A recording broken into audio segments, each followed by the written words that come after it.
Rosie Waterland is a writer who went from being a blogger to an intern, then staff writing for Mamma Mia website, where she wrote a series of columns on topics such as, is your vagina fashionable enough? Yes. It's on your website, love. Masturbation, or why you shouldn't delegate a job you can't already do yourself. And how to lose Facebook friends in 12 easy steps, which was hilarious, I have to say, and ironically coming from a woman who has almost 100,000 Facebook likes of her own. Fame hit Rosie big time in 2014 when she convinced the powers that be at Mamma Mia that writing satirical recaps of the television show The Bachelor would be funny. By the end of season 2, the Mamma Mia website had received more than 6.6 million unique views and 450,000 Facebook shares. So I guess Rosie was right. In our guest Richard Glover's words, this was the best television writing since Clive James. And so... Well, promoting Rosie turned out to be a mistake. I haven't read yours out yet. And so a media phenomena was born. As most of us don't do in our 20s, Rosie wrote a memoir, The Anti-Cool Girl. No doubt much to her relief and to her publisher's delight, her memoir has received critical acclaim, sold over 45,000 copies in its first 5 months, and was shortlisted for the Indie Book Awards and is longlisted for the 2016 ABIA Awards for Non-Fiction. So please join me in welcoming Rosie Waterland. All right, your turn. Yeah, your turn. Stroke. A lot of us in this room would find it hard to recall what our lives were like before Richard Glover. BRG. Well, you were a lot younger. He's been a constant force on this 702's Drive program since 1996. And even more amazing was that as the first page we often turn to, as I did this morning for the Sydney Morning Herald, 1985. I wasn't even born. No.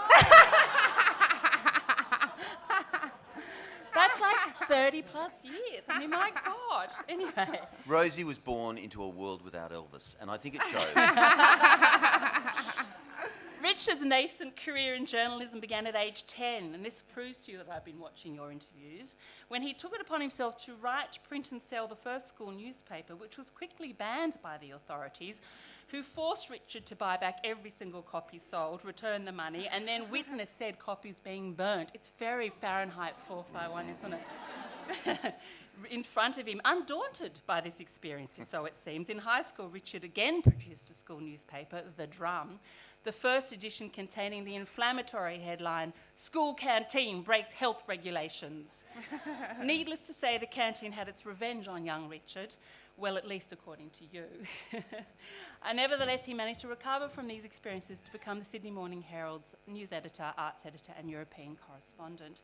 In his spare time, Richard has written several books, including George Clooney's Haircut and Other Cries for Help, and the best-selling Desperate Husbands, plus 2 novels for children and stage shows. But it is his memoir, Flesh Wounds, that has gripped the nation's attention. He joins Rosie Waterland in being shortlisted for the 2016 Indie Book Awards. God forbid if one of you wins it, what the other one's going to do. Long listed for the ABIA Awards and is shortlisted for this year's Australian Booksellers Association Nielsen Book Data Booksellers' Choice Award. That's a mouthful, isn't it? Rosie Waterland says of Flesh Wounds, it's incredible. So see, I've cross-fertilised there. Please welcome Richard Glover.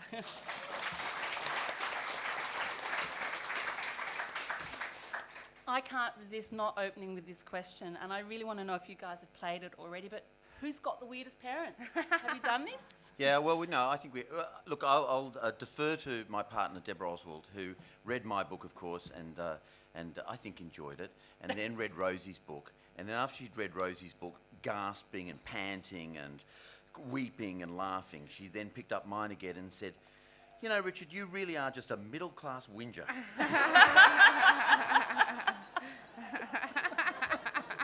So I think she wins. Oh, you reckon? Well, I mean, yeah, I'd agree with Deborah. I don't know. They're different. Weird, but different.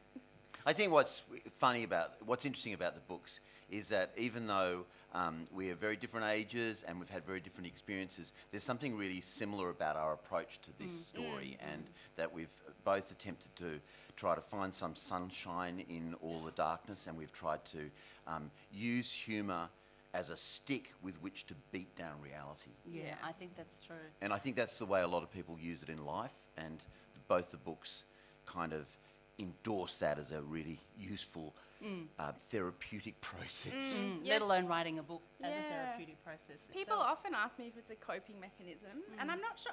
I always say I'm not sure, but I do think both our books without humour would be a little exhausting. Like they'd just be a bit much, a bit insufferable. Like I wouldn't know how to do it any other way. You'd get lost in it. But also, I think you can laugh at life sometimes in the darkest of circumstances because you just go, this is so dreadful. It's either fall in a heap and cry, or it's just like seeing the funny side of a terrible situation. Well, And it's just another tool and I think everyone instinctively uses it. I don't think it's a writerly thing necessarily. Yeah. I think we all use it in life to try to get perspective and to try to separate ourselves out from the darkness, and so we can look back at it and hopefully walk away from it. Well, which segues quite nicely into my first serious question, which is, both your mothers had fantasies about being someone other than themselves.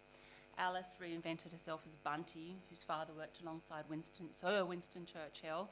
And your mum, Rosie, was sort of vacillating between being Julia Roberts or Deborah Winger to her Richard Gere, depending on whether she was in a pretty woman moment or an officer and a gentleman moment. Yeah. What do you think made them reinvent themselves? What sort of crisis of self do you think, where do you think that came from, their need to reinvent? Either of you can go first. I'll go first. Look, there's a lot of, it's a whole book, that's really what my book's about, really. But just one scene, I think part of the process of discovery and thinking about these people and learning about them is you do develop a bit of empathy. And in my book, it starts off with this very weird, almost a mother beyond comprehension, really, the way she behaved, denying her the very existence of her own sisters, pretending that she came from a very different family. I think the process, we actually went to England to try to find out the truth, my partner and I, and we travelled to the north of England, and we went to, I don't know if anyone knows Lancashire and Clayton Le Moors and Blackburn and Blackpool, and a part of the sort of process of understanding why she did all this stuff was just to go there and to see how economically depressed it was still. There was quite recent figures where the life expectancy for a child born now in Clayton Le Moors, in Lancashire, is shorter than in North Korea. So if you're born in Knightsbridge right now, if you're a male and you're born in Knightsbridge right now, where Harrods is, your life expectancy is 101, I think. Now in Clayton Le Moors it is 64, and in North Korea it's 65. But they're all got this fantastic sense of humour at the same time. So you're in this thing where you're thinking, yeah, I understand why she left, and then you see these gorgeous, funny people, and you think, what it cost her to leave. Yeah. I suppose both those things were caught in this one moment where we found the house she was born in, and she always told me she was born in this massive mansion to these rich people. But of course, in reality, it's this little tiny terrace house. And I'm taking a picture of the front door, and this woman's walking past, and they're so funny. And as she sees me crouching, she says, "Did it smile for the photo?" And so I get talking to her, and I tell her the story, and I tell her the story how my mother, pretended to be someone else and left to go to Australia, and she said, "Well, she'd be right. She was right to leave. There are no jobs round here. It's terrible round here. She was made a lucky escape. Back 30 years, the men would line up and down this street. There was a big factory down the end. The buses would come and pick them up at the end of the day, and now there's nothing." She said, "My son, he had to leave. He works overseas now. He said to me the other day, he said, 'Mum, no one's even heard of Great Britain overseas. David Cameron, he thinks he's running this big place. Well, no one's even heard of Great Britain.'" And I said, "Well, we've heard of it. We've come." She said, "Well, no one else has." She had to. So there's something really crazy and self-defeating about what she did, and I think it's the reason she couldn't love properly, and she was so weird. But there's also something crazy brave about it. She escaped this place. And what about your mum? I mean, I found it quite sad, I have to say, rather than funny. Although I got your point about looking for your Richard Gere. Yeah, well, because she was actually a sex worker, so Yes. she was always looking to get out of that. So she was always looking for the man who would say, "Marry me instead," which a couple did. Yes. But no, I think she was always looking for someone to love her and take care of her. That she was adopted in the 60s and I think that was a huge part of what went towards a lot of her issues. And she always thought and hoped that she was one of the children who had been placed into a forced adoption, but then when she found her birth mother admitted that she'd given her up voluntarily, and that kind of broke something in my mum, I think. And from that moment on, she was just always looking for someone to love her unconditionally in a way that she never had been, and looking for it in the wrong places, like with my dad, who was a very violent schizophrenic, and then with other men and some women, and she is still looking for it now, I think, then with, substance abuse and alcohol, and I think it's sad. I don't think she'll ever find what she's looking for. No. Not in the bottom of the bottle. No, never. You're raising mental illness there, and I think in both of the books, mental illness and instability are front and centre in your backgrounds in your lives. And as a child growing up in that environment, is there an element about that situation that is akin to that metaphor about boiling the frog? Is it just what you know and just what you accept? Do you not know to, do you just believe that's the reality? That there is no sort of litmus test, if you like, for going, actually, my mum is a bit weird, or my dad is a bit. I mean, you didn't know your father was schizophrenic for a really long time. I didn't know he was schizophrenic until he had died and I was an adult. And then looking back on things like hearing him talking on the phone, and then I would go and pick up the other phone and he was just talking to nobody, and he would spend hours and hours in the garage. He said, like, having meetings and things like that were normal to us. But then when I was older, I found out he had schizophrenia. But I mean, just in terms of both our parents, I definitely knew. I mean, I had, in hindsight, what was anxiety. At the time, I called it toxic butterflies as a kid. I was physically sick all the time. My parents always made me so nervous that I was constantly throwing up and feeling really physically sick, which I now know was anxiety. But at the time, I just knew that my parents were embarrassing, and they were always, turning up drunk or not turning up at all. And I think a big part of it wasn't school, it was also TV, because TV was a huge escape for me. And I knew that, like, I wanted my mum to be like Roseanne, or like the mum from the Gilmore Girls. What, the Brady Bunch? Well, I was born in 1986. Oh, true. So not quite. But yeah, television was a window for me. I was like, that's not what I have. Yeah. So you did have some sense that it wasn't definitely, normal. What about you? Well, I think, with mine, it's, I wouldn't even call it mental illness. I just think the narcissism was extreme. But I also think one of the reasons this book has chimed with people my age, actually, is that it was incredibly common to have quite indifferent parents in the 1950s and 1960s. And one of the themes of this book is the modern demonisation of so-called helicopter parents. It's constantly in the media that these terrible helicopter parents who hover over their children, and these are demonised all the time on radio and on television. And I get so angry about it because, okay, maybe some people do overdo it a little bit, but basically they're just loving their children as parents should, and they're getting criticised for it. And people talk about this idealised past when children were allowed to go and play until dusk in the paddocks and all that, and it was marvellous. And they talk about it as if the parents involved were carefully assessing risk and understood the risk, but were believing that the children's freedom would be assisted, so they made this. And they weren't assessing risk; they were just indifferent to it. It was the truth. The great kind of image of, and my father was a drunkard at home rather than a pub drunkard, but I think one of the really common images of 60s Australia is the kids in the Valiant outside the pub.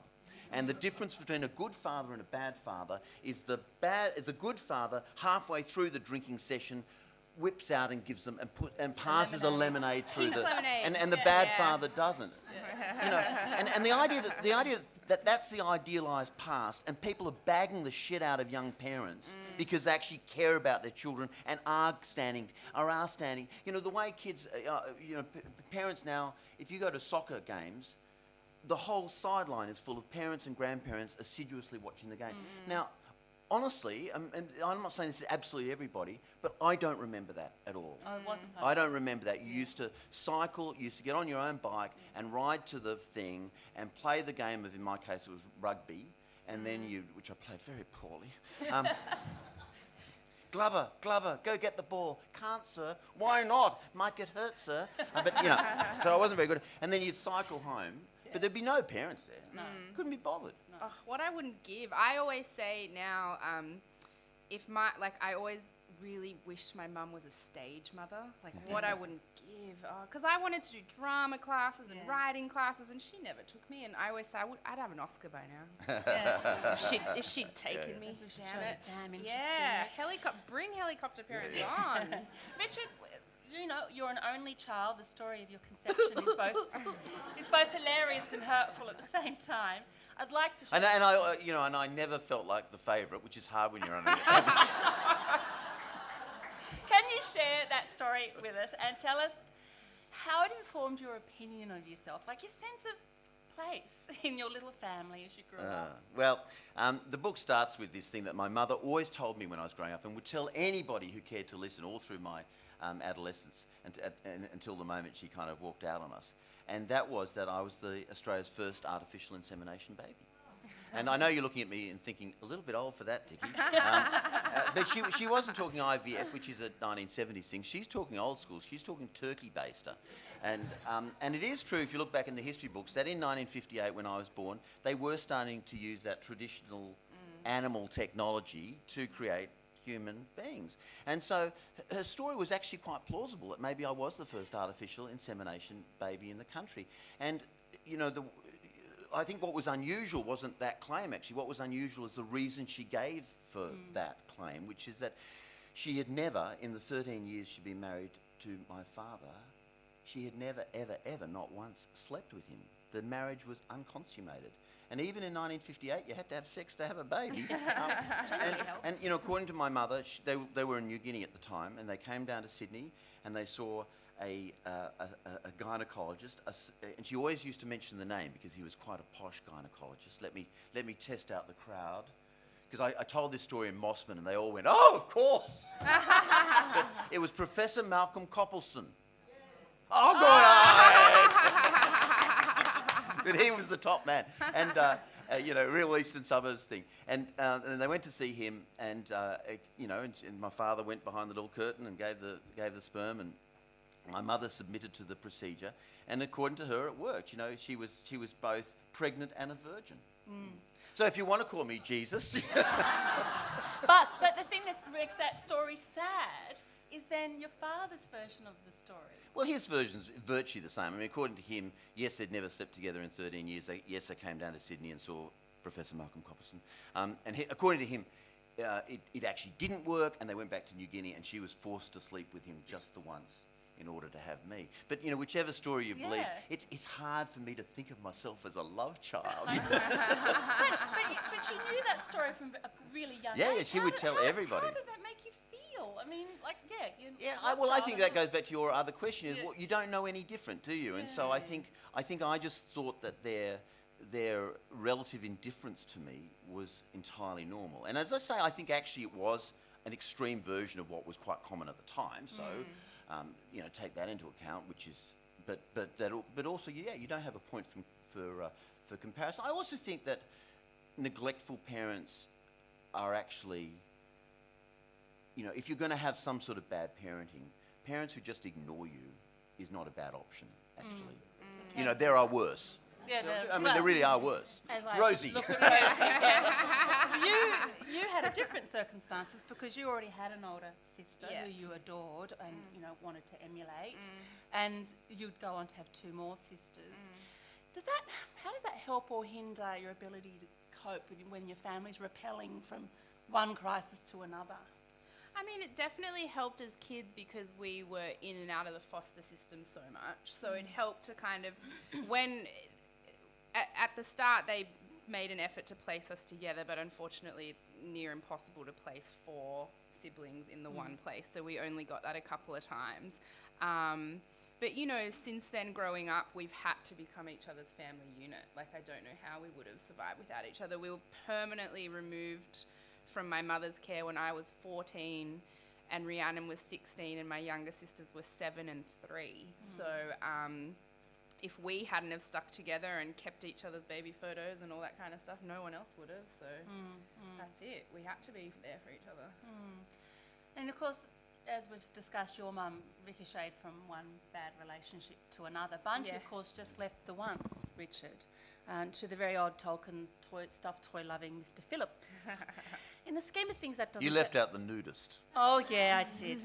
In the scheme of things, that doesn't sound so bad, except that what I found appalling about the situation was your mother's constantly thanking you all your life for finding him for you. And it's like, you know, your family unit is broken up, your dad's a mess, drowning himself in alcohol, and your mum's going, thanks, Ricky. Yeah, you know? she's saying thank you because he was my English teacher at school.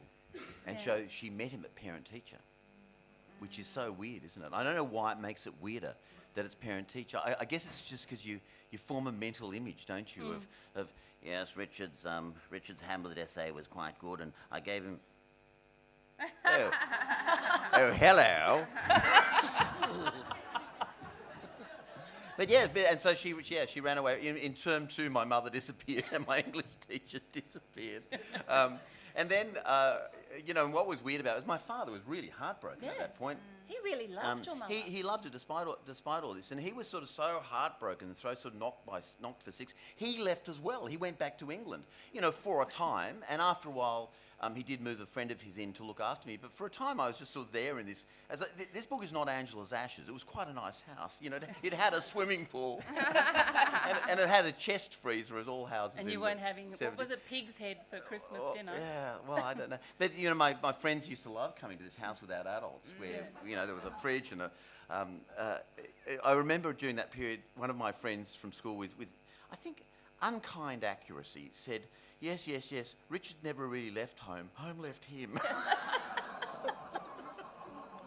But you know, my father in the end came back, and life resumed. But yes, it was odd that from then onwards, really, she would always begin every phone call with "Thank you for finding him for me," as if I was complicit, as if I was an active agent in the dissolution of my parents' marriage. Yeah, and actually quite a cruel. Psychologically cruel thing to do to a child as well. Look, and I think the other thing about this book is it's a real plea if people do break up, that they don't use the child as the battleground. You know, my parents really, and I suppose I can write this as a person who's, you know, in my 50s, to say that really from when she left when I was 14, you know, they're both dead. My parents, and I would say, and I talk to each of them once a week for those intervening, 40 years or something, and I don't think I ever had a conversation with either of them in which there was not some bagging out of the other person, normally as the main topic of conversation for the whole phone call. That bastard Phillips, stole your mother. Your father's just a terrible drunk. That was every single conversation, and so that was the other thing that stopped you ever having a relationship with either of them. They were just obsessed with their hatred for each other. Yeah, which is so not healthy. Well, it's just boring. Yeah, it is. You both were escapists as children. I guess as a child you can't physically leave in that sense, so as you can with an adult. You can just pack your bags and go to Mr. Phillips, perhaps. But you left mentally instead, and I thought it was rather endearing that you wrote so many Oscar acceptance speeches so young, and that you transcribed your favourite sitcoms, which must have taken a lot of effort. Did you have to keep watching episodes so that you got the dialogue right? I taped it on VHS and then would stop and start and rewind and Fabulous. handwrite it in a notebook. Yeah. Very in different colour pens or anything. No? Probably not. No. Probably pencil. Apart from your journalistic endeavours, of course, there was the Canberra Youth Theatre for you as well, of which you were a starring light, were you? Yes. Wow. Consummate performer. Look, I think the main thing for a lot of kids like this is books. Actually, is reading. Like it's so interesting when you talk to at a place like this and you talk to the other writers, or I do a lot on radio when I'm interviewing a novelist, and you start talking about their childhood, and often the gateway to reading is some difficulty, and it's because reading is this enormous trapdoor to another world, and if you're burdened down with things, it's this great escape hatch. And I think one of the things I really love social media. We were talking before about Twitter and Facebook, and I think they're great things. But the trouble about them is that they end up putting you at the centre of things. So you're you're the sun in which all the planets revolve around, and all the conversations are about you or your friends or the bands you all like, or the politicians you all hate, and it's intensely narcissistic experience, you know. And the trouble about self-love, as I say in this book, the trouble about self-love is it's so rarely reciprocated. But I think, You know, it always turns sort of poisonous. And, Yeah. and the great thing about books is they're absolutely not about you.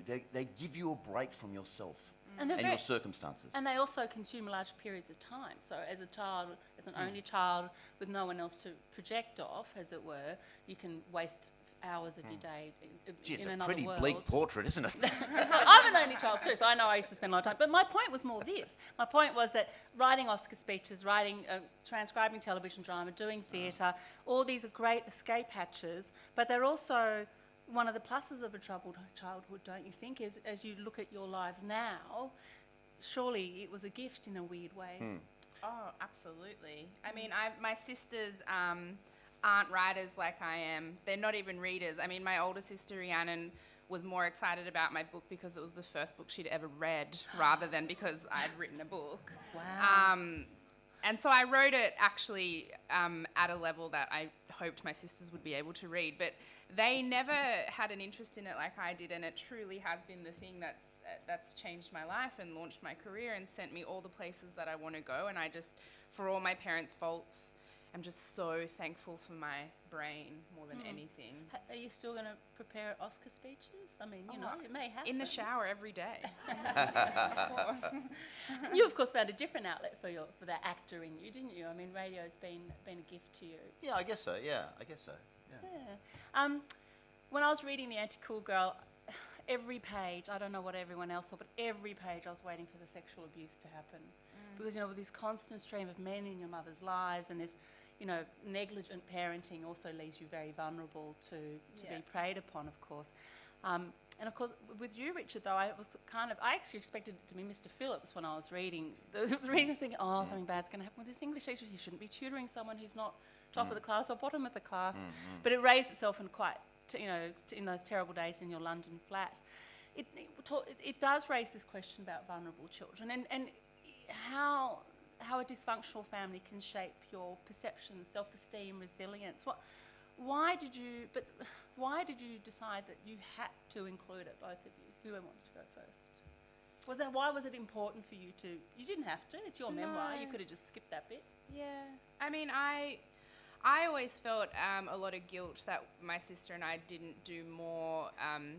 We were sexually abused by one of our foster dads, and we were actually asked to testify because later a lot of girls accused him as well, and we didn't testify because it was awkward and you get taken to this police room. How and old asked, were you when you were asked to testify? Sorry. I was in year 5, so about 9 or 10. Yeah. And, you know, we had this initial police interview where you have to draw pictures, and they ask, where did he touch you, and how did he touch you, and where were you sitting, and where was he sitting, and where was that happening? And then you have these dolls, and you have to point, and it's just horrible having to talk about that stuff as a kid. And then when they said, and you have to get up in a courtroom in front of, we just said, no way, no thank you. And he was never charged or anything, and so we always had a lot of guilt about that. You say in the book that there's a point where you, as an adult, pick up the Daily Yeah, Telegraph. so then later, when I was about 19 or 20, I was in a supermarket, and he was on the front cover of the Sydney Morning Herald being celebrated for his charity work. And at that point, I called my sister, and we both just burst into tears, and it's something that we never quite, I think we just put it in a box and moved on and never quite dealt with it. And Why was it important for you to put it in the book then?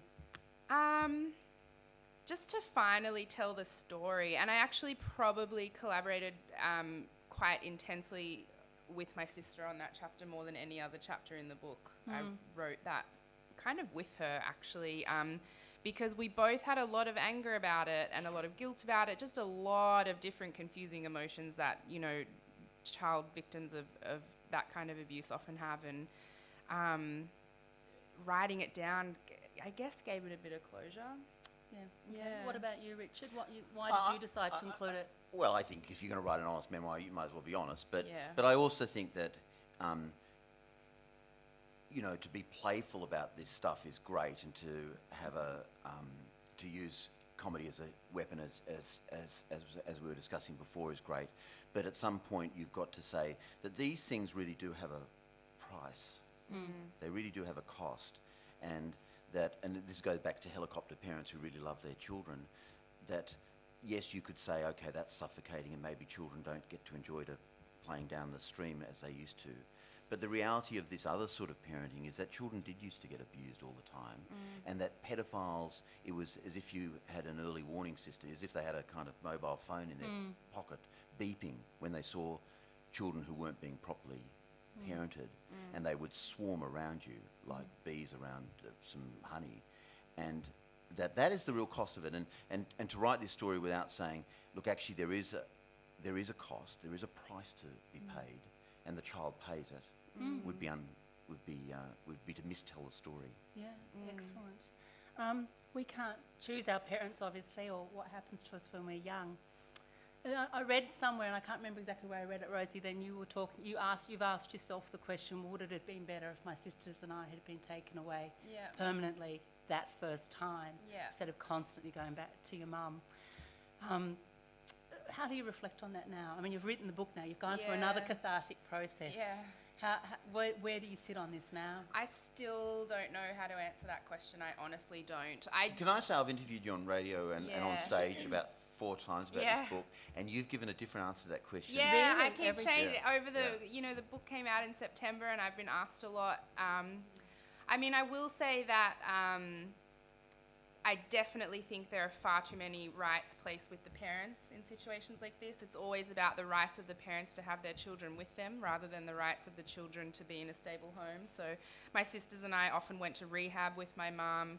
My mum would do mandatory 6 weeks in a program, and we'd be sent back to her. And so we were sent back and forth our whole lives until I was 14. At the same time, though, I often wonder, I mean, we didn't have a good experience of the foster system. Like, we were sexually abused. My younger sister Taylor was, in several foster homes, and she was physically abused in all of them. And so I can't, maybe if we'd had a perfect foster experience, I would say yes, absolutely. I wish we had have been taken away and stayed in one place forever, but that's unfortunately not the reality of our system. But even when you went to family, when you were with your uncle and stuff, that wasn't exactly fabulous either, was it? No, it wasn't. I mean, we never really got placed anywhere that fulfilled those kind of Brady Bunch TV dreams that I had.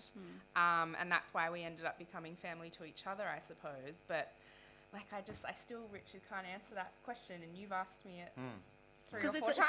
Because it is such a big question for not just for you personally, but I think society, we have, everyone wants to do the best by the child, but what is the best by the child? I suppose I'm very interested in it because it comes up all the time on radio, and there's a real natural tendency for people, and I understand this, good-hearted people, 702 listeners, they're very middle class, they're kind of middle class people who've looked after their children well, and they hear of a heroin addict or something like that, and they just think, well, take those, and they're tender-hearted, they say, take those children away, and there's a real urge. You do one armed robbery, that's it. You get caught with ice once, take those children away.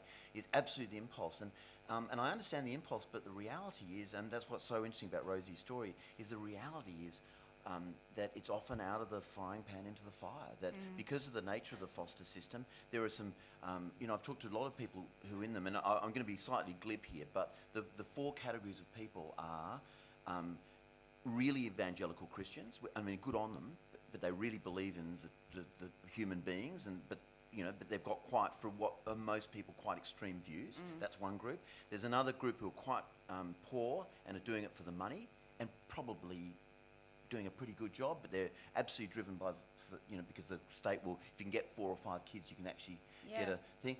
The third group is pedophiles, frankly. And then there's probably a 4th group, which are actually normal people who want to have a child. But the other side of this question, Rosie, is if I had asked 8-year-old Rosie that question, she said, I want my mum. Always, This is the terrible thing. Because you always get asked, you always get pulled in front of a judge and asked, and you would always say mum, definitely. And we loved her and missed her and always wanted to be with her. But then it did click over. It got to an age probably when I did get permanently removed at about 14. Around that time I was like, Rhiannon left home at 15 because she didn't want it anymore, and I was over it by that stage. And that's why I think it's especially difficult for my two younger sisters who were still so young. Yes. They never got to the point where they wanted to leave, so they always felt kind of ripped away from her. But you always see your mum, always. Yeah, of course. It's just the way it is. It's terrible that we can love any monster. I think it's a huge theme in my book and still in my life today, and for most kids, and I imagine for Richard as well, but most kids who have had traumatic childhoods, is that having to live with that feeling of ambivalence is so difficult. Like, they're your parent and you love them, but they're also responsible for probably some of the most profound trauma of your life, and that can be incredibly difficult to reconcile. The love-hate. And of course, for you, Richard, you've become a father, and your boys are all grown up now, pretty much, aren't they? And their characters, they play a big role in the book, actually. Yes. The boys, Yeah, that's right. And I think what was interesting about the book for me as well was how you reflected on that you managed to be a good father despite the poor role modelling that you had in your strange beginnings. And I wondered how the kind of relationship you had with your own parents. Was it? Did you have to concentrate to be a good parent when you are you fighting something to do it? No, or is it a absolutely flip? not. And I think that's one of the redefined. If there's a couple of sort of themes of this book. One is that thing about helicopter parents versus loving, versus these indifferent parents. The other is a really defiant thing about the idea that you can survive not all childhoods, but you can survive. A lot of childhoods are survivable, and that we shouldn't. We talk particularly about maternal love as if it is absolutely inexorable, and that everyone gets it. And we talk, every mother loves their child, and we even talk about it in terms of animals. We say, it's like a cat and her kittens, it's like a cow and her calves. It's this automatic thing built into our DNA. And we talk about it as if it's so inexorable that if you didn't get it, you are deeply unusual, and you've probably got a right to feel pretty aggrieved, and you'll never be a normal person yourself, and you certainly won't be able to be a good parent. That's the way we talk about it. And yet it's so interesting. I could do it here today, if you like. Who felt they got the parenting that they'd want from their own parents, that they'd want to give a child of their own? Who felt they got that? Come on, there's more than that. I haven't done very well here. But look, most of the time I ask that question, about 60% say yes, actually. The majority of people say yes, but only just. About 40% say no, I didn't get anywhere near the love from my parents that I want to give a child of my own. And yet most of us aren't mad and drug addicted and crazy and holding up service stations. Most of us find the love elsewhere. We've got this amazing resilient ability as human beings to find the love elsewhere. We might not have got it from our parents, but we find it in our own children, or in our friends, or in our work colleagues. We find the love elsewhere, and we certainly go on to be good parents. There's absolutely, I'm really defiant about that is, and it's done commonly, and it's done really well. There's a moment in this book which is set in Newcastle, so I should tell this story. I go up here to the 70th birthday party of a guy who used to be your Commissioner of Police, I think, actually. He's called Noel Franks, and I've known the daughters and the family for sort of ever. And he's got these 5 fantastic daughters. And it was his 70th birthday party, and various speeches were made about what a great guy Noel is, which he is.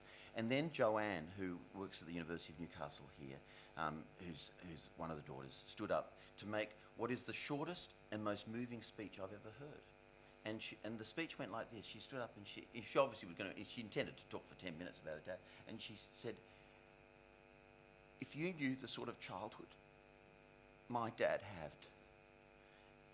and yet knew what a beautiful childhood he gave us." She bursts into tears. End of speech. Whole audience is in tears. And, Noel is sitting there sort of smiling. But, all her speech said is he had a shithouse childhood, and he'd given them a beautiful childhood. He'd taken darkness and turned it into sunlight. And if that's not the meaning of life, I don't know what it is. Absolutely. And you're not a mum yet.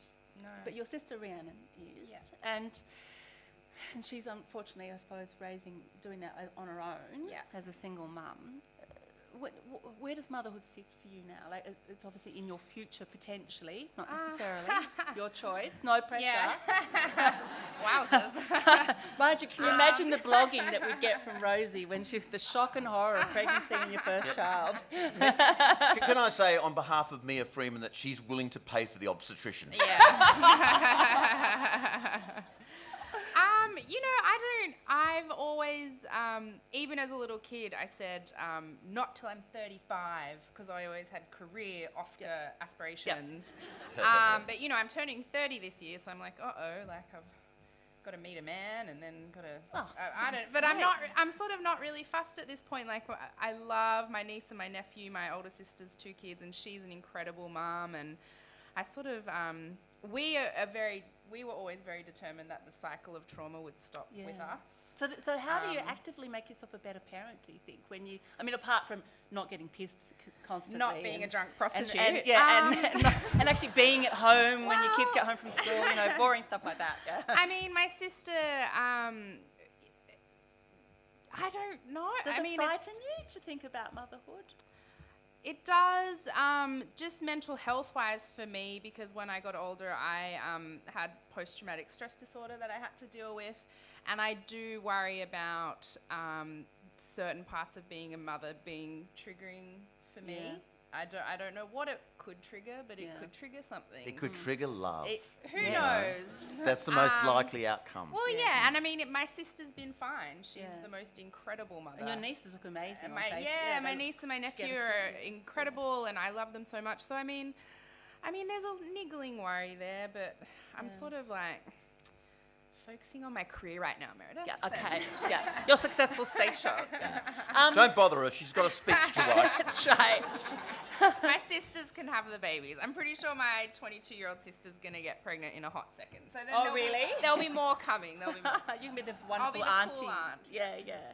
No, you can't be the cool aunt. You have to be the anti-cool aunt. Yeah. The thing that always fascinates me about writing a memoir, I haven't done it myself, but you've both said that was an incredibly painful yet cathartic experience.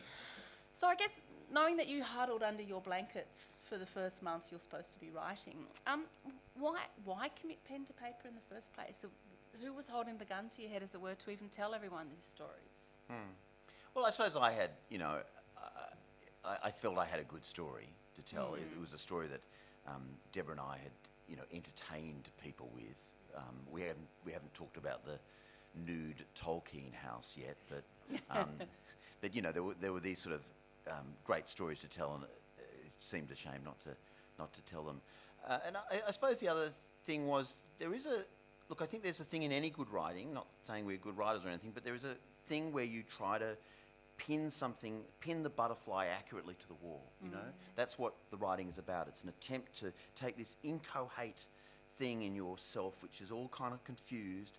And this is whatever you're writing a scientific journal, it's probably like this, but to be accurate and to be true and to try to capture it. And that process of capturing does kind of take it out of this incoherent state inside you, and it does make it solid. And once it's solid, you can kind of polish it and see if it means anything to anybody else. And you can also put it on the shelf in a way that is kind of quite useful. And you? That's so funny. I almost use exactly the same metaphor when I talk about writing. I say it's like a jumbled puzzle, and I know I can get it, and I've never solved one perfectly. There's always a couple of pieces just off, and I think I'll be chasing that my whole life. But there's something about getting all of that and just making sense of it. But I just always knew I'm a storyteller. I love telling stories. I love entertaining people. I knew I had a good story. Even as a kid, I knew it was a good story. I was always logging it. Like, every crazy thing my parents did, I was like, keep it up. Like, I knew it would be a book one day. And I always thought I would write it, when I was 18. But then I had, my own mental health stuff to sort of deal with before I could get to a place where I could do it. But I always knew I would do it. But it's probably better that you waited till you're almost 30, because you're Definitely. obviously a much better writer in those intervening years between 18 as well. Oh yeah, definitely, and just more mentally prepared, because it nearly broke me writing it when I did. So if I'd written it a few years earlier, I would have been. Rosie's book is full of these fantastic lines. There's this great a moment which I'm so envious of, where she's leaving. The mother finally gets a boyfriend who's actually a plumber or a tradie who's actually got some money, and so they're leaving the housing estate to go to some actual decent accommodation for the first time in their life, and they're scraggling out of this community where all the other kids are kind of, Town, wasn't it? and all the other kids are kind of lined up on the pavement, all sort of dirty, and watching them go. And she says, "Not since Princess Mary left Hobart to go and be Queen of Denmark." Felt like that. When you upgrade from housing commission to private housing, I can't even tell you. You are like a superstar. Honestly, it's full of moments where Yeah. you're crying one moment and then you're laughing your guts out the next. It's fantastic. And what's been the family reaction to seeing these stories in print? Well, my parents were dead. My kids have enjoyed, I think, well, the main star of the book is my younger son, who's Joe, who always, the older one is a kind of nicer person, really, and always treated his grandmother with some passing respect. But Joe formed the view very early on that he thought she was very weird and very unloving and didn't, want anything to. And so there's a number of stories about Joe in it, leading up to the moment when I finally, there's a moment, probably in about the year 2000, when genealogy.com and all those ancestry.com started advertising, and and I've never been obsessed with finding out the truth about her really, but they were advertising. She was about to come to Christmas lunch, and I always knew, I'd known since I was sort of a teenager, that these elaborate stories she told about how she was aristocratic and came from this great mansion and went to private school. I always knew they were rubbish, that I always knew the truth, but I had no detail on it. So I thought, well, I know, because my father's sister had told me the name of all her sisters, because she denied that she had any sisters. So I knew those, Bertha and Molly, and I knew I'd worked out the father's name. So I just put them into ancestry.com, and bang, I could see the family tree, and what all their professions. They were all kind of factory workers in the Lancashire mills and all that. And Joe was just passing by my door, and I said, he's about 14, and I said, oh look, this is interesting. You know how because I'd always told them the truth. I didn't want them to think they were from this posh family. So I said, your grandmother and that fake past of hers, well, here's the truth. You might find it interesting. I showed him the family tree. And Joe said, oh, that's very interesting. He said, we should print that out.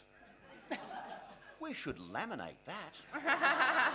We should use that as the place setting for Christmas lunch. And he volunteered to be the one who said, good news, Nana Anna, we've found your family. And what about your family? I mean, I think you said, I heard you say your mum's not well enough to read it anyway. She's read it now. Has she? Okay.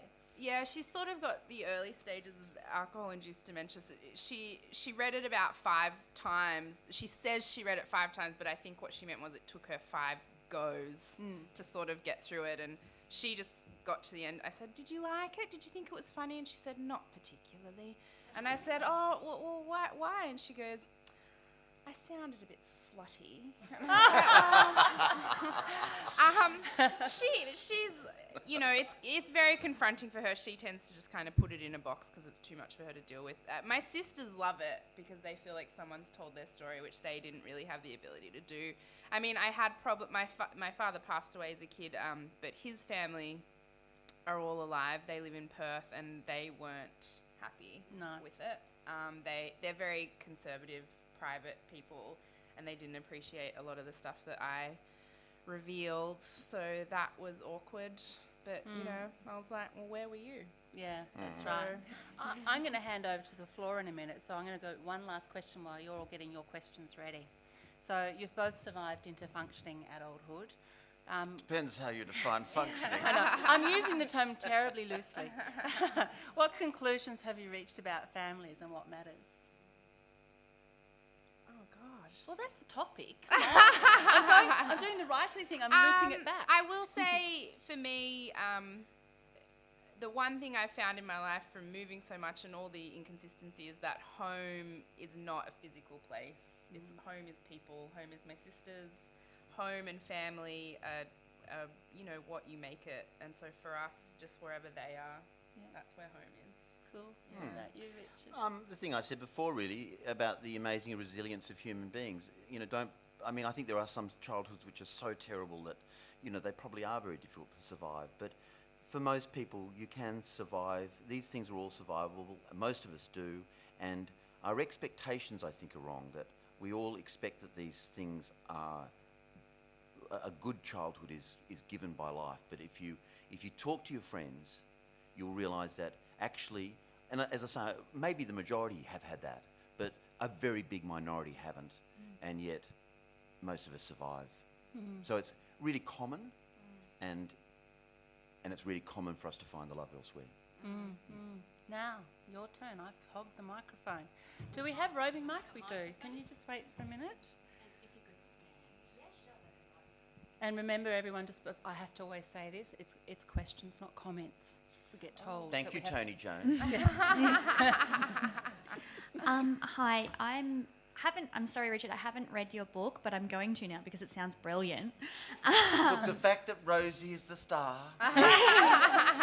Well, she does have better earrings. That's true.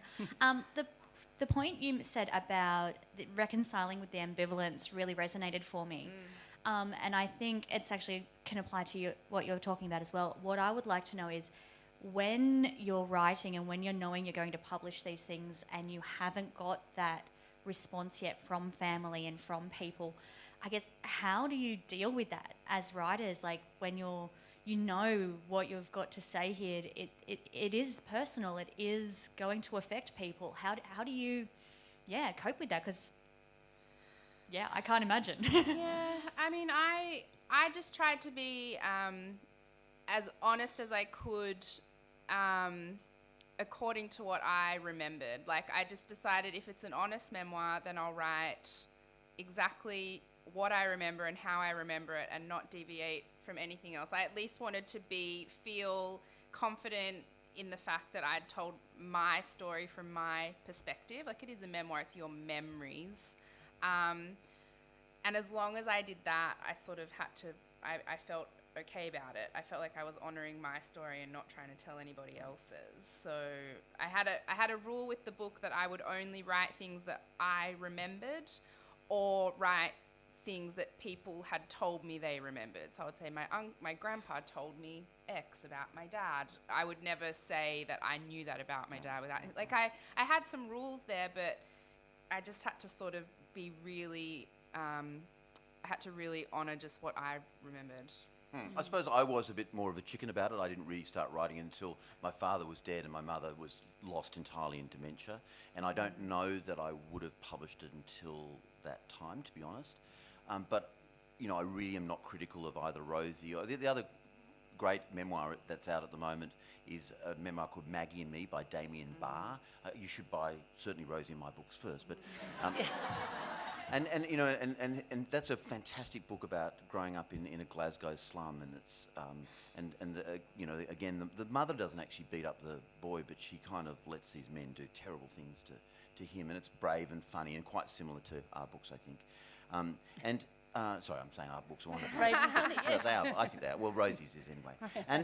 And I asked Damien Barr on 702, you know, your mother's still alive, and you know, how can you do this? And he says, look, you know, it's my story, and I've got a right to have my story, and I've got a right to tell my story, and I think that's right, really. So I was a bit of a coward, but I certainly understand those who are less of a coward. There is another way of looking at that too. I was having a conversation this morning with another writer here, and one of the publishing tricks is if you have the parent that's looking shocking because of their, you know, heroin addiction or whatever, that you just show them the manuscript, what they call a selected manuscript. So you take the bits out that you think they'll find really offensive, let them read it, and then of course they think they've read the thing.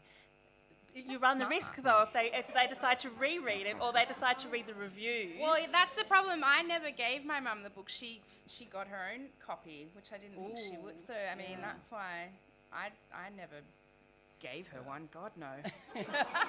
Do we have any more questions? Oh, lovely, up the back there. Lady with pram. Lady with pram. Hi. My mum, who's there and wants to write a memoir of our family, and I were talking this morning. What did about she do to you? Come on. We were talking about how to represent her ancestors and some controversial things that they'd done, which is why you'd write the memoir in the first place, in a way that's sympathetic to people that don't love them. So that I guess it's a taking from the ambivalence that we were talking about before, but how do you represent the acts that are worth reading about in a way that's sensitive but still... I just think it's about knowledge, really, and I think empathy, empathy comes with knowledge, and that if you, maybe if the relative is a mass murderer, Port Arthur murderer, you're not going to find that, but with most people, once you really investigate what their life and the circumstances of their life, you begin to struggle towards an understanding of why they turned out how they did, and that's really what all good writing's about. It's all an act of empathy that comes through knowledge and understanding. And it doesn't mean that they're perfect human beings, but human beings aren't, even Hitler, he doesn't sort of, he doesn't decide to be evil. He is created by a certain circumstance, isn't he? And the more you understand about that circumstance, the more he becomes explicable. And that's really what you're trying to achieve, I think. What do you think? Yeah, I agree. I mean, I think it's interesting you asked, you said I wouldn't have been as good a writer 10 years ago, and I think I wouldn't have understood my parents as well 10 years ago. Like, throughout my early adulthood, I've really come to have a lot of empathy for my mum and my dad and the mental health issues they struggled with. And so it was really important to me that they didn't come across as villains in the book, because they're not villains. Like, I have so much empathy for my parents and how hard they tried in spite of everything, and that did come with knowledge and understanding. No one sets out in life to be bad, to be evil, that's not what happens in life. And that's the more interesting story as well. Yeah, that's right. Do we have any more questions from this gentle? Oh, we've got two. One here and then the lady down the front. Richard, did you end up empathising with the Tolkien-loving Buddhist? No, and that is the one thing I'm a bit worried about, that he's, because he's got children in England, and I am a bit worried. He is the sort of character where there isn't much empathy for him, and I think the more you read the story, the more he seems to be quite a manipulative and I won't say an evil character, but so I never achieved that, and in fact the more, the last bit of the book is me kind of alone with my mother's papers going through it, and I won't tell the story now, you'll have to buy the book. But I'm sort of cleaning out her house basically, and I come across this filing cabinet which I assume is full of old Commonwealth Bank statements, and I'm about to haul them all out, and I find that it's letters, all in manila envelopes, all marked with the dates, and there's not tens of them, there's not scores of them, there's not hundreds of them, there's thousands of them. And it turns out that their affair begins before I thought it did, almost as soon as I'd arrived at that school, and they're writing to each other sometimes several times a day. They've got a secret post office box in the suburbs, and a lot of the letters are dated 9 p.m, 10 p.m, 11 p.m. They're constantly writing to each other, and a lot of the letters, without telling the story, a lot of the letters, they're all about the white hot of the heat of their passion. But every now and then in the letters, I'm sitting here alone in this house in Queensland sorting out things, and every now and then in the letters, there's mention of me. And I won't tell you what the mentions are, but it didn't endear me to him. We've only got time for one more question, which is the lovely lady down here with the cream and red striped shirt. That's nice to hear for an 80-odd-year-old. Anyway, it was a question for Rosie. Did you and Rihanna, in your teenage years, feel you had the responsibility of mothering your two young sisters? I just wondered where they placed you as the older sisters. Yeah, even before we were teenagers, definitely. I do have to give credit to Rhiannon, though, in this instance. She always took on the mothering role, always. I tended to pretend like nothing was happening. So if my mum, for example, wouldn't come home for days, I would just get up and get dressed and go to school, and Rhiannon was the one who stayed home and took care of the baby. And so it was really Rhiannon who instinctively was a mother, even when we were little kids, and to this day, she is a mother to me and my two younger sisters. She is like a mother to us. So she took on that role. I never really did. Yeah. We have totally run out of time. Will you join me in thanking our two amazing guests?